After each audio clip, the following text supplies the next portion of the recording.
முக்கிய செய்தி. அதிமுக பொதுச் செயலாளர் எடப்பாடி பழனிசாமியுடன் பாஜகவின் மாநில தலைவர் நயினார் நாகேந்திரன் திடீர் சந்திப்பு நிகழ்ந்திருக்கிறது. முக்கிய செய்தியாக பார்க்கிறோம். பசுமை வழிச்சாலையில் உள்ள இபிஎஸ் இல்லத்தில் பாஜக மாநில தலைவர் நயினார் நாகேந்திரன் அதிமுக பொதுச் செயலாளரை சந்தித்திருக்கிறார். இது பற்றிய விவரங்களை செய்தியாளர் தாமரைக்கனி வழங்கிட கேட்கலாம். தாமரைக்கனி, வணக்கம். இந்த சந்திப்பிற்கான நோக்கம் என்ன? இந்த சந்திப்பு எவ்வளவு நேரம் நிகழ்ந்தது? உடன் எந்தெந்த முக்கிய தலைவர்கள் இடம்பெற்றனர்?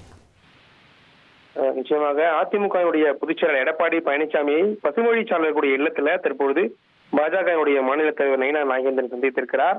ஏற்கனவே இன்னும் 2 நாட்கள்ல அவர் டெல்லி சென்று மத்திய உள்துறை அமைச்சர் அமித்ஷாவை சந்திப்பதாக ஏற்கனவே நம்ம செய்தி வெளியிட்டிருந்தோம். அதன் அடிப்படையில அதிமுக சார்பில் வரக்கூடிய 15ஆம் தேதி அந்த விருப்ப மனு என்பது பெற இருக்கிறது. எனவே உடனடியாக கூட்டணி பேச்சுவார்த்தையில் கூட்டணியில் இருக்கக்கூடிய அதிமுகவிடம் தொகுதி பங்கீடு தொடர்பாக பேசி அதன் விவரங்களை நேரடியாக டெல்லி சென்று ஒப்படைப்பதற்காக ஏற்கனவே நம்ம தெரிவித்திருந்தோம். அதன் அடிப்படையில அதிமுகவுடைய பொதுச்செயலாளர் எடப்பாடி பழனிசாமியை சந்தித்து தொகுதி பங்கீடு தொடர்பாக அவர் பேசியிருக்கிறார் என்ற தகவல் வெளியாகி இருக்கிறது.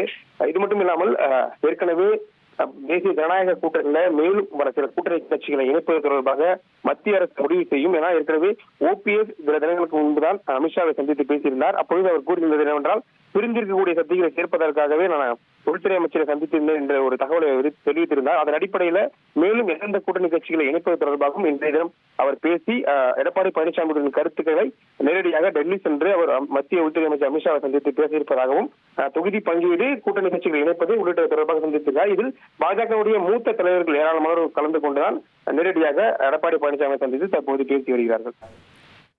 உங்களுடைய தகவல்களுக்கு நன்றி தாமரைக்கனி.